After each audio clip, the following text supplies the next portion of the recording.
पिछले क्लास में हम ऑर्थोगोनल मैट्रिक्स के बारे में पढ़ चुके हैं। इस क्लास में ऑर्थोगोनल मैट्रिक्स के ऊपर कुछ क्वेश्चन प्रैक्टिस कर लेते हैं। ठीक है, जैसे देखो पहला क्वेश्चन दिया है, determine the value of alpha beta gamma when this matrix is orthogonal. ठीक है, तो पहले क्या करते हैं, मान लेते हैं जो मैट्रिक्स है कुछ ए नाम से है। ठीक है, मान लेते हैं let A is equal to, वही मैट्रिक्स है 0 2 beta gamma alpha beta minus gamma alpha minus beta gamma. तो हमने ऑर्थोगोनल के लिए क्या कंडीशन देखा कि कोई भी अगर ए मैट्रिक्स है उसके साथ उसका ट्रांसपोज मल्टीप्लाई कर रहे हैं और आइडेंटिटी मैट्रिक्स आ रहा है तो ये क्या ऑर्थोगोनल होता है। तो ये ए मैट्रिक्स ऑर्थोगोनल दे रखा है तो हमको इसका ए ट्रांसपोज भी चाहिए, तो ए ट्रांसपोज निकाल लेते हैं। सभी रो को कॉलम में बदल दो, कॉलम को रो में बदल दो। तो 0 2 beta gamma alpha beta minus minus gamma और फिर क्या अल्फा माइनस बीटा गामा। सही है, ये 2 beta beta minus beta gamma minus gamma, हाँ सही है। अब क्या करो आप a into A transpose multiply करो, आइडेंटिटी मैट्रिक्स के बराबर लाना है क्योंकि ये 3x3 का, ये 3x3 का, तो आइडेंटिटी मैट्रिक्स भी 3x3 का आना चाहिए। ठीक है, 0 2 beta gamma alpha beta minus gamma alpha minus beta gamma into में क्या a dash 0 alpha alpha 2 beta beta minus beta gamma minus gamma gamma. ठीक है, चलो अब मल्टीप्लाई करो, मल्टीप्लाई करना आता ही है रो बाई कॉलम। तो 0 into 0 0 plus 2 beta into 2 beta मतलब क्या 2 टू द 4 बीटा स्क्वायर और गामा गामा गामा स्क्वायर और फिर क्या 0 इंटू अल्फा मतलब क्या 0 हो गया, 2 बीटा इंटू बीटा मतलब क्या 2 बीटा स्क्वायर हो गया और फिर क्या गामा माइनस गामा मतलब क्या माइनस गामा स्क्वायर हो गया, माइनस गामा स्क्वायर हो गया। और फिर क्या हमारे पास इसको पकड़ेंगे थर्ड रो में मल्टीप्लाई करें तो 0 into alpha 0 2 beta minus beta मतलब क्या माइनस के 2 बीटा स्क्वायर और नेक्स्ट क्या gamma gamma plus k gamma square, इतना हो गया। और फिर क्या alpha into 0 0 beta into 2 beta मतलब क्या 2 beta square minus gamma square, alpha alpha alpha square, next beta into beta beta square और नेक्स्ट माइनस माइनस कैंसिल मतलब क्या गामा स्क्वायर। फिर क्या अल्फा अल्फा अल्फा स्क्वायर और बीटा माइनस बीटा स्क्वायर और फिर क्या माइनस गामा गामा मतलब क्या माइनस के गामा स्क्वायर। फिर क्या अल्फा इंटू 0 0 बीटा और 2 बीटा मतलब क्या माइनस के 2 बीटा स्क्वायर और plus k gamma square, alpha into alpha alpha square minus beta minus के बीटा स्क्वायर गामा माइनस के gamma square, alpha into alpha alpha square minus beta minus minus cancel तो plus beta square और gamma gamma क्या हो गया gamma square. ठीक है, तो ये क्या मिल गया हमको ए डैश मैट्रिक्स मिल गया। अब हम क्या जानते हैं ए डैश मैट्रिक्स क्या आइडेंटिटी मैट्रिक्स के बराबर होगा तभी क्या ऑर्थोगोनल प्रूफ होगा ये वाला मैट्रिक्स। ठीक है, तो इसको किसके बराबर लिख लेते हैं आई के बराबर लिख लेते हैं, इसको हटा देते हैं। ठीक है, आप क्या करना इसके आगे इक्वल टू करके कर लेना कि ये आपका किसके इक्वल है आइडेंटिटी मैट्रिक्स के इक्वल है 1 0 0 0 1 0 0 0 1 क्योंकि उसने ऑर्थोगोनल दे रखा है तो ए डैश आई के बराबर तो आएगा, ये आई हो गया ये ए डैश हो गया। अब क्या करते हैं देखो हर जगह 0 है, 3 जगह पे 1 है, तो इन्हीं 3 एलिमेंट्स को इन 3 करस्पॉन्डिंग एलिमेंट के बराबर रख के अल्फा बीटा गामा का वैल्यू निकाल लेते हैं। ठीक है, अब भी जानते हो कोई भी एक मैट्रिक्स है ए एक मैट्रिक्स है बी, मान लेते हैं ये एक मैट्रिक्स है x ये एक मैट्रिक्स है y, तो अगर x is equal to y है तो इनके करस्पॉन्डिंग एलिमेंट क्या होंगे इक्वल होंगे और इनका ऑर्डर भी क्या होगा इक्वल होगा। हमने मैट्रिक्स इक्वलिटी के टाइम में देखा था कि अगर दो मैट्रिक्स हैं और वो इक्वल है मतलब उनका ऑर्डर भी सेम है, ये भी 3x3 का ये भी 3x3 का और इनके करस्पॉन्डिंग एलिमेंट भी सेम होंगे, मतलब क्या फर्स्ट रो फर्स्ट कॉलम का पहला element first row first column के पहले एलिमेंट के बराबर होगा, फर्स्ट रो फर्स्ट कॉलम का दूसरा element first row first column के दूसरे एलिमेंट के बराबर होगा। ये बात सही है, तो ऐसे ही क्या कर लेते हैं जहां जहां पे भी 1 है वहां से इक्वलिटी निकाल लेते हैं। ठीक है, तो चलो हम क्या करते हैं किसी भी एक रो किसी भी एक कॉलम को पकड़ लो आपके पास आंसर मिल जाने वाला है। ठीक है, तो हम क्या क्या करते हैं इस मैट्रिक्स के पहले एलिमेंट को देखते हैं और इस मैट्रिक्स के पहले एलिमेंट को देखते हैं, तो वहां से हमको क्या दिख रहा है कि 4 beta square plus k gamma square किसके बराबर है, 1 के बराबर। इस मैट्रिक्स के दूसरे एलिमेंट, इस मैट्रिक्स के दूसरे एलिमेंट को पकड़ो, तो 2 बीटा स्क्वायर माइनस के gamma square is equal to 0। Corresponding element equal होते हैं। इसको कोई क्वेश्चन नंबर 1 बना लो, इसको कोई क्वेश्चन नंबर 2 बना लो, ठीक है।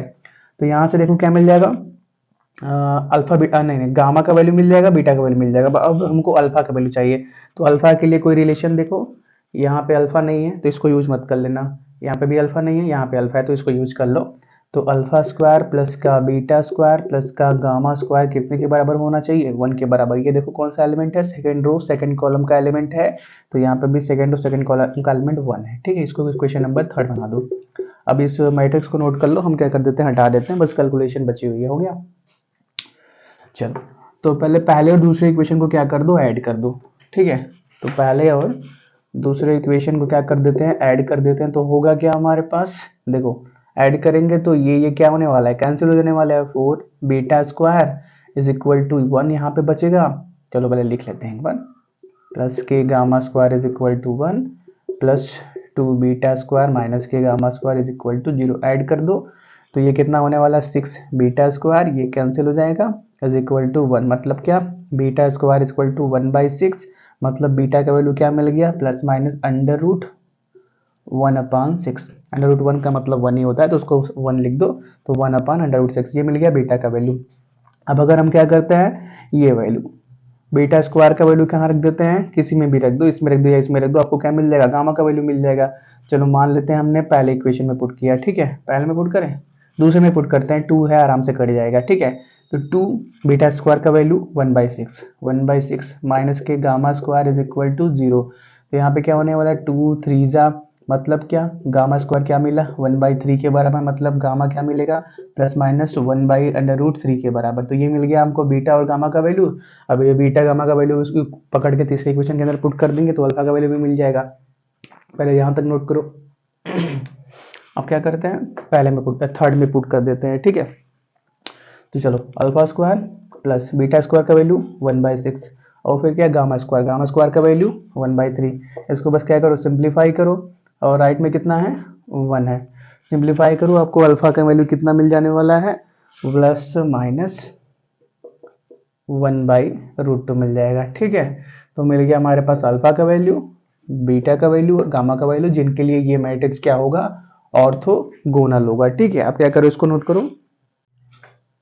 अगला क्वेश्चन दिया है, verify that the matrix 1/3 into ये मैट्रिक्स है इज ऑर्थोगोनल, ठीक है। तो क्या करते हैं, पहले मान लेते हैं लेट कोई ए नाम का मैट्रिक्स है जो इसी के बराबर है, मतलब क्या 1/3 इंटू में 1 2 2 2 1 -2 -2 2 -1, ये हो गया हमारे पास ए मैट्रिक्स। तो ऑर्थोगोनल के लिए ए चाहिए और ए का ट्रांसपोज भी चाहिए, तो A transpose and A transpose is equal to 1/3, तो वैसे का वैसे रहने वाला है, मल्टीप्लाई बाहर है। अब इसको चेंज कर दूं, 1 2 2 2 1 -2 -2 2 -1, ये हो गया ए ट्रांसपोज। अब क्या करो, ए इंटू ए ट्रांसपोज मल्टीप्लाई करो, आई के बराबर आना चाहिए, कंडीशन है, तो मल्टीप्लाई करते हैं। ए मैट्रिक्स क्या है हमारे पास 1/3 इंटू में ये मैट्रिक्स और इंटू में ए डैश मतलब 1/3 इंटू में ये मैट्रिक्स, तो 1/3 1/3 1/9 अलग कर लो, ठीक है, 1/9 अलग कर लेते हैं और इनको लिख लेते हैं।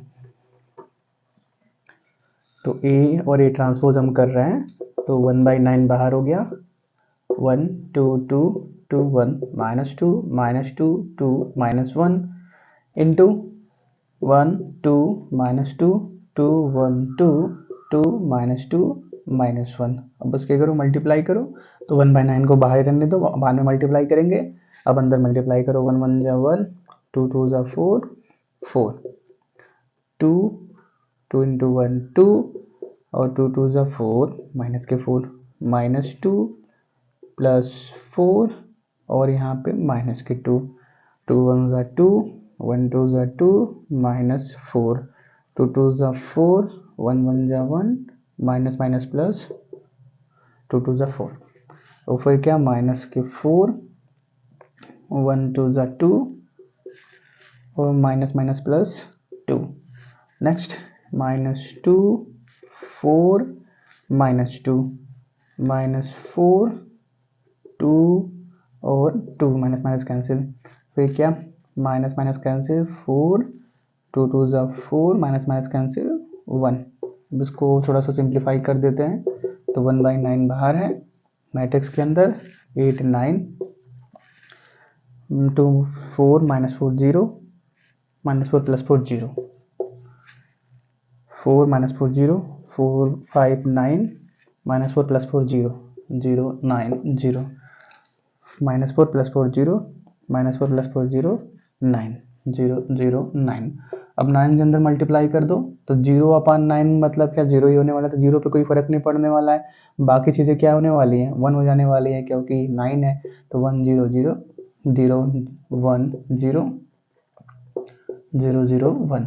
तो यही होता है ना यार, कोई भी मैट्रिक्स है उसका ट्रांसपोज मल्टीप्लाई कर रहे हो और आइडेंटिटी मैट्रिक्स के बराबर आ रहा है, मतलब ये वाला मैट्रिक्स कैसा है ऑर्थोगोनल है, तो प्रूफ हो गया। लास्ट में आपका लिख लेना हैंस दिस मैट्रिक्स, इस मैट्रिक्स को बना देना, इसको बना देना इज ऑर्थोगोनल, प्रूव्ड। ठीक है, अगला क्वेश्चन भी ऐसा ही है, verify that the matrix 1/3 -1 2 2 2 -1 2 2 2 -1 is orthogonal. ठीक है, तो पहले क्या करते हैं, मान लेते हैं कोई भी एक ए मैट्रिक्स है जो क्या इतने के बराबर है, -1 2 2 2 -1 2 और 2 2 -1 के बराबर है।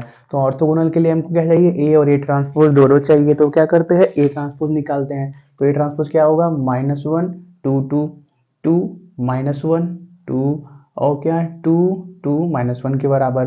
अब क्या करते हैं ए और ए ट्रांसपोज मल्टीप्लाई करते हैं, तो 1/3 कांस्टेंट उसको बाहर रख लो, 1/9 हो जाने वाला है, और अंदर -1 2 2 2 -1 2 2 2 -1 इंटू -1 2 2 2 -1 2 2 2 -1, अब मल्टीप्लाई करो तो 1/9 तो वैसे ही बाहर आने वाला है, तो उसको बाहर रह देते हैं, अभी बाद में मल्टीप्लाई करेंगे।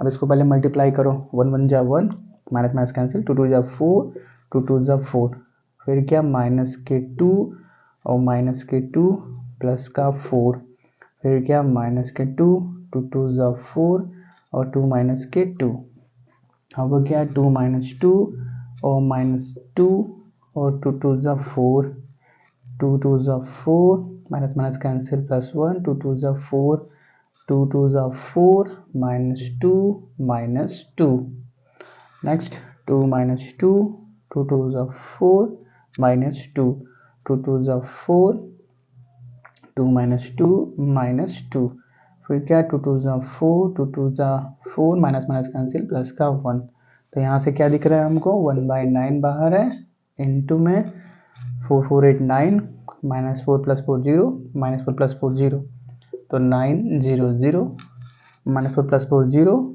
4 4 8 9 -4 + 4 0 0 9 0 -4 + 4 0 -4 + 4 0 और यहाँ पे 9, तो 0 9 0। अब 9 मल्टीप्लाई कर दो तो जहाँ पे भी 0 है वहाँ पे फर्क नहीं पड़ने वाला है, 0/9 0 ही हो गया, मतलब क्या क्या मिल जाएगा हमारे पास, सिंपली 1 0 0 0 1 0 0 0 1, मतलब क्या आइडेंटिटी मैट्रिक्स मिल जाएगा। तो हमने क्या किया, ए ट्रांसपोज किया, क्या मिल गया आइडेंटिटी मैट्रिक्स मिल गया, तो लास्ट में हम क्या बोलेंगे, hence this matrix is orthogonal. इस मैट्रिक्स को लिख के बोल देना क्या है, ऑर्थोगोनल है। ठीक है, अगला क्वेश्चन क्या दिया है, verify that the matrix is orthogonal. ठीक है, तो पहले क्या करते हैं, इस मैट्रिक्स को ए के बराबर मान लेते हैं कि let A is equal to, यही मैट्रिक्स हमको दे रखा है। अब क्या करते हैं, ऑर्थोगोनल प्रूव करना है तो हमको ए चाहिए और उसका ए ट्रांसपोज भी चाहिए, तो ए ट्रांसपोज निकाल लेते हैं, and A transpose is equal to इसके बराबर होगा 1/√3 1/√6 -1/√2,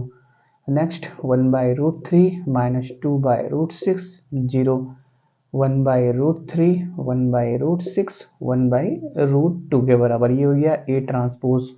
अब क्या करते हैं, ए और ए ट्रांसपोज को क्या करते हैं, मल्टीप्लाई करते हैं। ठीक है, तो ए मैट्रिक्स ये है, इसी के साथ ए ट्रांसपोज यहाँ पे लिख लेते हैं, तो क्या मिल जाएगा हमको 1/√3 1/√3 1/√3 1/√6 -2/√6 और क्या मिलेगा 1/√6, और क्या माइनस, सही है ना, -1/√2 0 और फिर क्या 1/√2, यही मैट्रिक्स है ना ए ट्रांसपोज, हाँ यही है माइनस, हाँ ठीक है।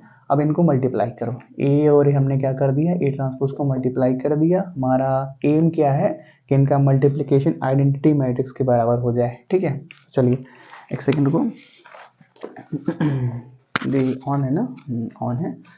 तो क्या हो जाएगा हमारे पास 1/√3 1/√3 मतलब क्या 1/3 1/√6 1/√6 मतलब 1/6, अब माइनस माइनस प्लस 1/2 और फिर क्या 1/√3 1/√3 1/3 1/√6 माइनस 2/√6 तो माइनस 2/6 और फिर क्या 1 इसको इसमें जीरो मल्टीप्लाई करेंगे, जीरो हो गया, छोड़ो। 1/3 मतलब 1/3 √6 मतलब 1/6 माइनस माइनस मतलब क्या माइनस 1/2 और फिर क्या 1/3 1/√3 1/√3 1/3 और फिर क्या -2 को पकड़ेंगे यहाँ पे तो क्या होने वाला है -2/6 और फिर क्या जीरो छोड़ दो, जीरो ही कर देगा। अब इसको पकड़ो सेकंड में मल्टीप्लाई करते हैं तो 1/3 और फिर क्या माइनस माइनस प्लस 2 2 4/6, ये जीरो हो गया, जीरो छोड़ दो। नेक्स्ट यहाँ पे 1/3 माइनस माइनस माइनस 2/6 और फिर क्या जीरो हो गया, छोड़ दो। अब -1/√3 मतलब 1/3 1/6 मतलब 1/6 और -1/√2 मतलब -1/2। नेक्स्ट 1/√3 1/3 और -2/√6 1/√6 -2/6 1/0 में जीरो हो गया, ठीक है। तो 1/√3 1/√3 1/3 √6 1/6 1/√2 1/2 1/2, ये हो गया हमारे पास ए डैश मैट्रिक्स, ठीक है। अब क्या करते हैं, सिंप्लीफाई करते हैं। रिजल्ट कितना आना चाहिए, आइडेंटिटी मैट्रिक्स के बराबर आना चाहिए, ठीक है। तो बस क्या करो, सिंप्लीफाई करो। 3 6 2 एलसीएम लोगे कितना आएगा 2 3 6, एकदम बेसिक से स्टार्ट करते हैं। मान लेते हैं हम 9th में पढ़ रहे हैं तो क्या करेंगे 1 3 3, अब क्या करेंगे 3 टाइम्स ले जाएंगे तो 1 1 1 मतलब एलसीएम कितना आ गया हमारे पास 6 आ गया। तो हम क्या करेंगे 6 नीचे रख लेंगे और इनको देखेंगे 3 2 जा 6 2 आ गया, 6 1 जा 6 1 आ गया, 2 3 जा 6 3 आ गया, मतलब क्या 3 2 5 6/6 क्या 1 आ गया। मतलब पहला रो पहले कॉलम का एलिमेंट कितने के बराबर है 1 के बराबर है। अब ये क्या है 1/3 1/3 माइनस 1/3 0 के बराबर है। ये क्या है 1/6 प्लस 1/3 प्लस 1/6 माइनस 1/2 मतलब कितना आने वाला है हमारे पास 6 नीचे रहेगा, 2 यहाँ पे 1 यहाँ पे और फिर क्या माइनस के 3 यहाँ पे, तो 2 + 1 3 - 3 0 मतलब क्या आने वाला है यहाँ पे 0 आने वाला है। अब यहाँ पे 1/3 मतलब 0 हो गया।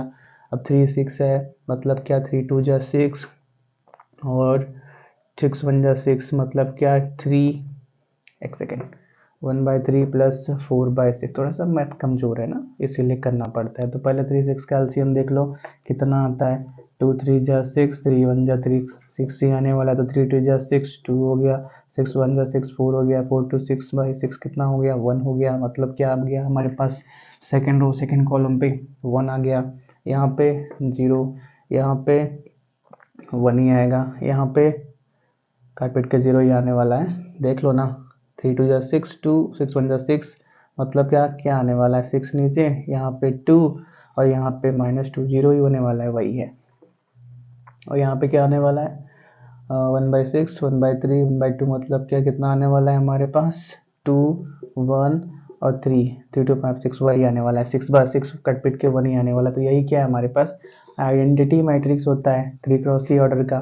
तो ए डैश किया क्या आ गया आइडेंटिटी मैट्रिक्स आ गया, मतलब जो ए मैट्रिक्स था वो कैसा है ऑर्थोगोनल मैट्रिक्स है। ये बात प्रूफ हो गया, ठीक है, इसको नोट करो।